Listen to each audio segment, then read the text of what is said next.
We got the jail right beside the saloon. How convenient. Everybody ready to have some fun? Yeah. All right. I guarantee you this will be more fun than pooping. I doubt it. Guys, as we throughout the day, we're going to be doing we're going to start the show in here with this kind of a recreation, a small skirmish of Morgan's Raiders that came through Southern Ohio.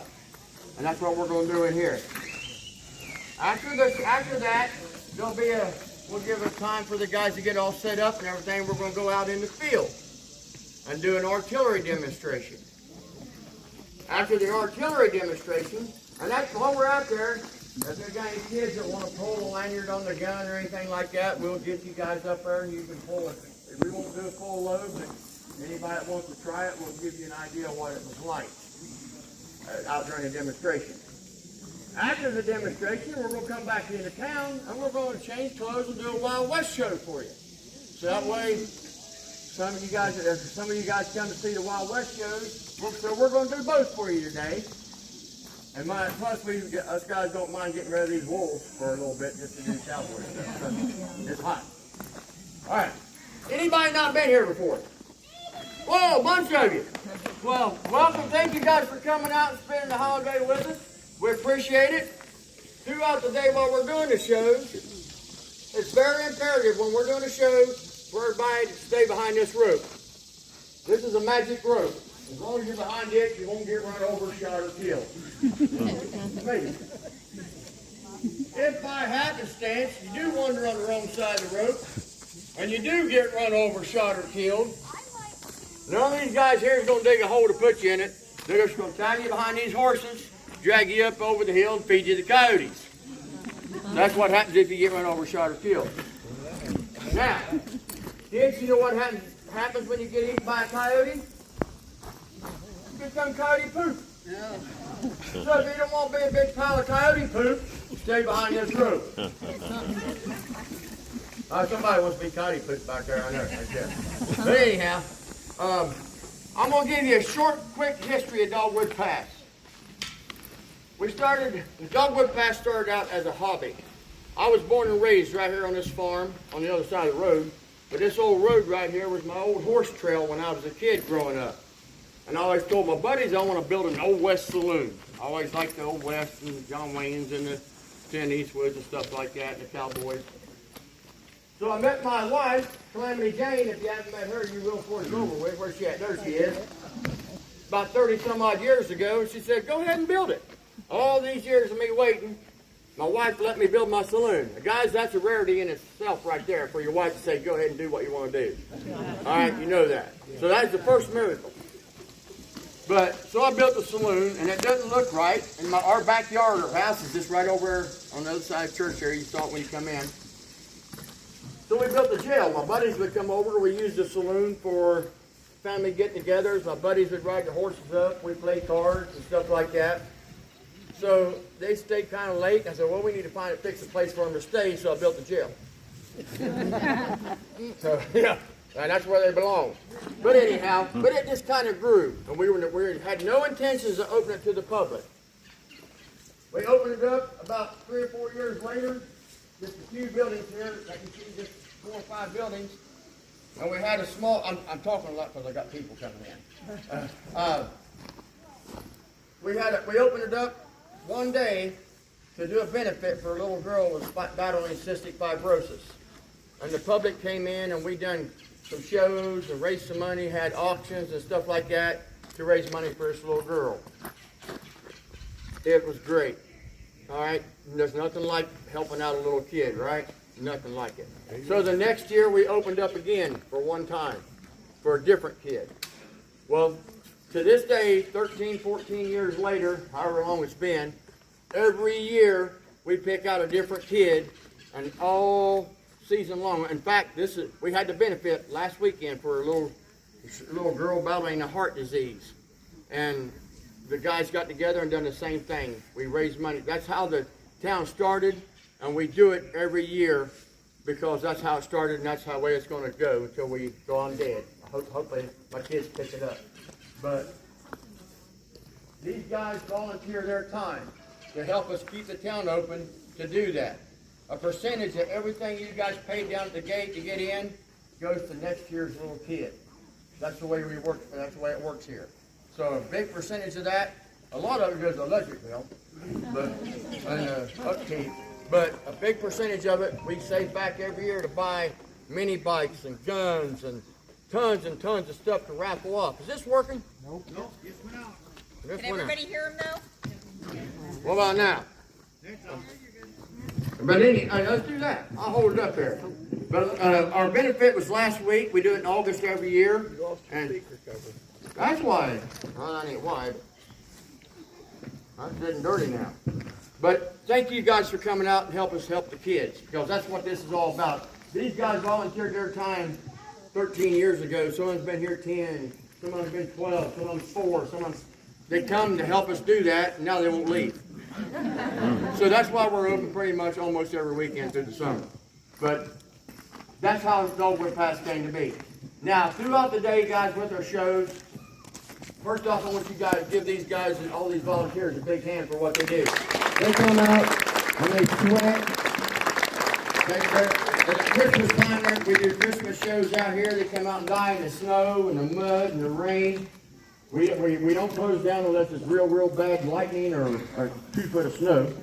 But they come out and donate their time to help us to keep the place open so we can do that kind of stuff. Now, throughout the day, when we're hey, there's a shade down here. I'm going to stand down here. Throughout the day, guys, you're going to see horses in town. The horses are trained to do what they're supposed to do, but they are animals. Please be careful around the horses. They might step forward or step backward and step on you or something like that. We don't want to break any broken feet. The other thing about the horses is as you walk around town, you're going to see little brown things laying in the road. Kids, those are unicorn eggs. Pick them up, put them in your mom's purse, take them home, put them under your pillow, and they'll hatch out a unicorn. So if you see that horse laying any eggs as it's walking around, grab them up. They're free today. If you like unicorns, they will hatch out a unicorn for you. Okay, enough talking. Everybody ready for well, not a wild Civil War show. I was going to say Wild West, but we're doing Civil War first.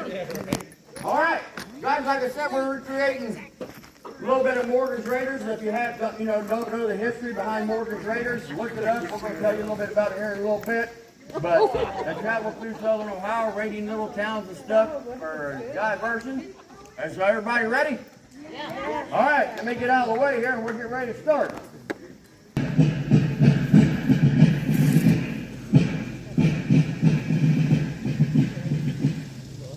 Ladies and gentlemen, Dogwood Pass is now going to take you back a little further in time, back to the year 1863, a time of turmoil, a time when the country was divided by the Civil War. We're here in southern Ohio along the route of General John Hunt Morgan. The infamous leader of Morgan's Raid was on a path of ransacking and pillaging small communities across southern Ohio. This mission was to divert the Union forces' attention from the main army of the Confederates, which was making their way north up the eastern states. As Morgan and his army of over 2,000 mounted cavalry invaded, he stayed one step ahead of the Union General Hobson's Federal Cavalry as they pursued him across the Ohio Valley. As Morgan's raid continued across the southern counties, local militias were making ready to try and help stop the Confederate cavalry from crossing the Scioto River near Jasper, a small village just 10 miles west of Dogwood Pass. Morgan often sent smaller units of his cavalry out to scout the settlements as he moved on eastward, continuing his campaign of fear and disruption to local communities. Local farmers and townfolk would scurry to hide their horses and food stores to keep Morgan's raiders from commandeering whatever they may have needed for their mission to succeed. Often, if village leaders did not comply with General Morgan's demands, they would find themselves at risk of Morgan's army destroying them and or their town. Now, folks, hold on to your loved ones, hide your valuables, and watch as we relive a bit of our local history as Morgan's raiders travel along the path they took over 150 years ago, creating fear and chaos to the town of Dogwood Pass.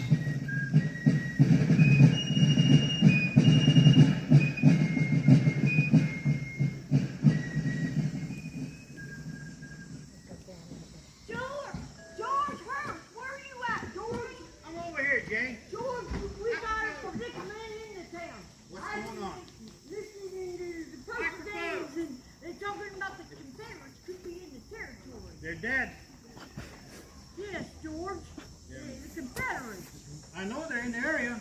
Yeah, well, you knew it. Well, what are you doing about all that gold, George? I blame you. They wouldn't come to this town if you didn't have that bank overstuffed with gold, George. Right, right. And it's your big mouth that's blabbering it to the whole entire country. Well, everybody, George, they're likely to deplete your whole supplies and probably rob the whole town of all its goods. And it was a hard winter last year, George. How are people going to survive if they come into town and just ransack? I got the hog here, George. I hate the hog. I don't know what we're going to do about all this. This is a problem, George. Have you talked to the sheriff yet? I haven't seen him. I'm sure he's heard you, though. George, I don't know. They could be bloodthirsty. I've noticed happen. I don't know. The townsfolk are safe and the women folk. Well, if you keep telling everybody, it's not going to help us none. Do you suppose they'll take all the whiskey, George? They could very well do that, Jane. Oh, dear. That would be bad for you, maybe good for the rest of us, but I don't know about you. Oh, there's the sheriff anyhow. We just got a bunch of women here. They're going to end up What's dying going on, George? Calamity.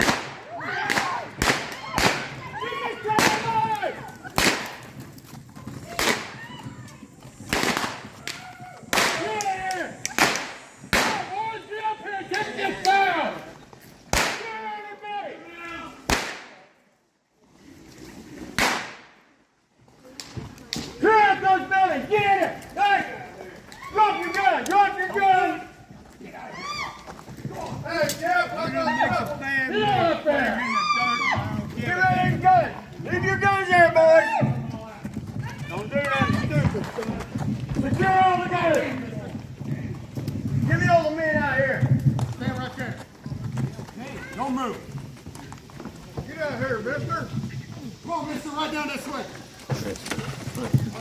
Give him to me right here, Bill. Get right down here. Get that fellow out of there. Make sure you ain't got any weapons. Get up there. Go. Get up there with the rest of those men. Quiet! Hey, you! Get on over there! Is this everybody? Is everybody in town? Well, sheriff's out of town. Hey, get those ladies down here! Get out here, women! What do we do? Is that everybody? I like the going, Joe. Just leave us alive. Who's the leader in this town? Who's the mayor? George! You, sir. What's your name? George Hurt, sir. Oh, George. We don't have no gold in Shut there. up! Shut up! Guys, get this town secure. General Morgan is just a few hours behind us. We got to have everything ready. All right, we're going to be taking and commandeering as much food, horses, cattle, whatever you got. You don't want the whiskey, do you? You got somebody up the hill to watch out with. All right. So, what we need. This all the men you have? Where's everybody at? Well, they all went out of town with their fallen George's gold out of town. Go! Got the gold in town. He's talking foolish. Yeah, boy. Hey, Cap, we got money. Get it. We got money. George! Got to better what that money in this town. He's nothing. They now don't care if it's right. Labor. Well, we got to make sure more. Well, don't take everything. We won't survive the winter. There's women and children in this town. Cut them out one hog. One hog, one cow. Cut them out, that'll hold you till we get back. We're coming back through. General Morgan will be through in a little bit. Maybe he'll be a little more generous.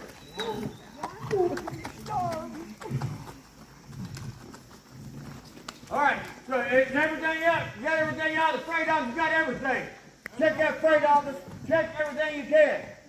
We need it. Get down there to that blacksmith. We're going to need some shoes and everything for the horses. I'm sorry, Hammer. What's that? Come on, boys. Boys, form a line! Form a line!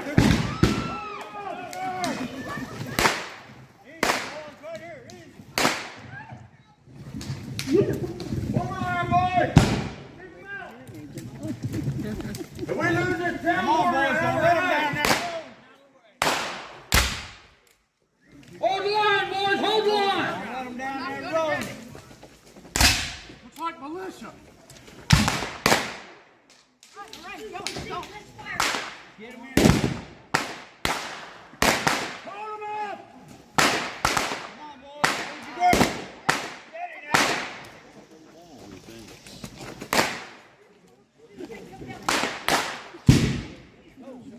Come on. There you go.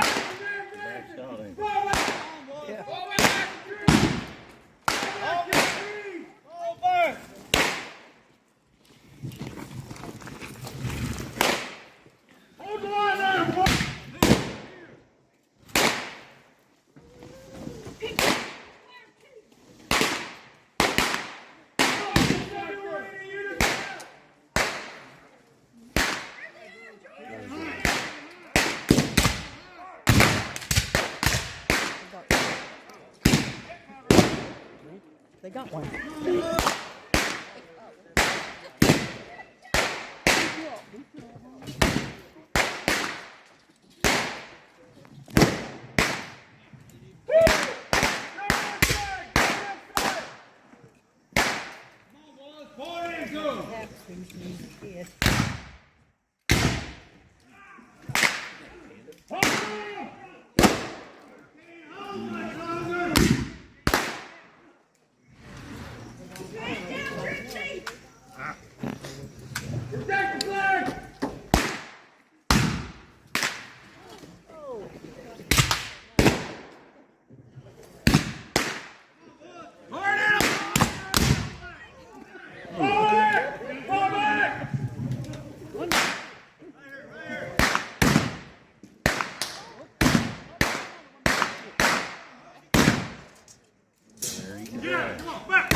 Looks like they done ran the Kentucky, Sergeant. Corporal. Yeah. Take these two, drive them out. Come on, where they're going. Ready to start town. Hold. You're there, sweet stinking prisoners. Nope.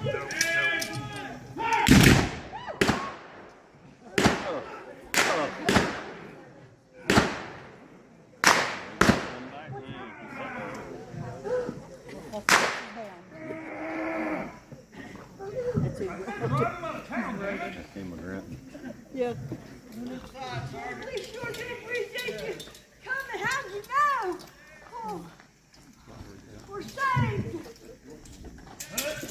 We're finishing this off there for Woo! Yay! Woo! George, your money's secure.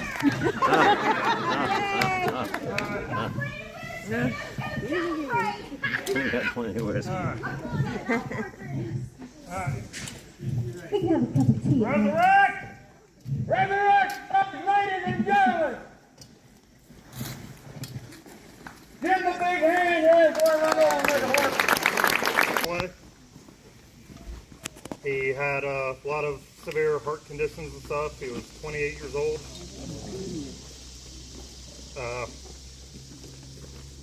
So a lot of this weekend is just us remembering them. We have armband stuff in remembrance. I'm trying not to break down, sorry.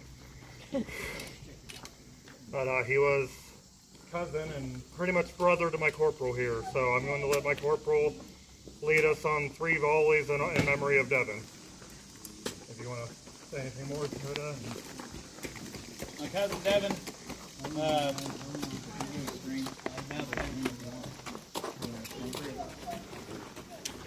he had what's called left and right hydroplastic heart syndrome, which he went into open heart surgery at 6 hours old and had a total of 5 open heart surgeries and a heart transplant before he was 22 years old. Lived a good life.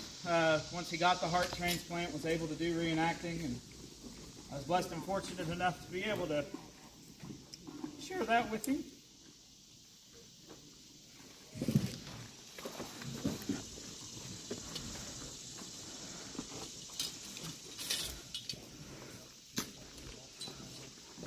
Present arms.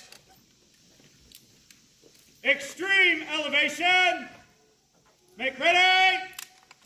And fire. Recover. On.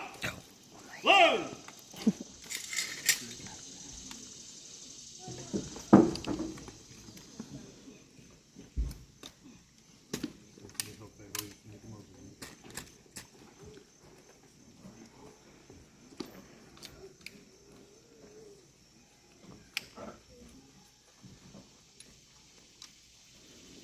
Present up.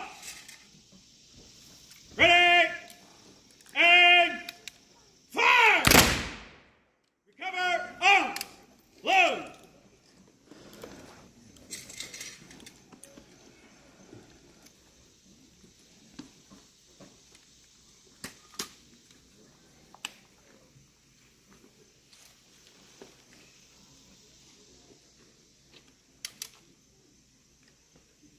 Present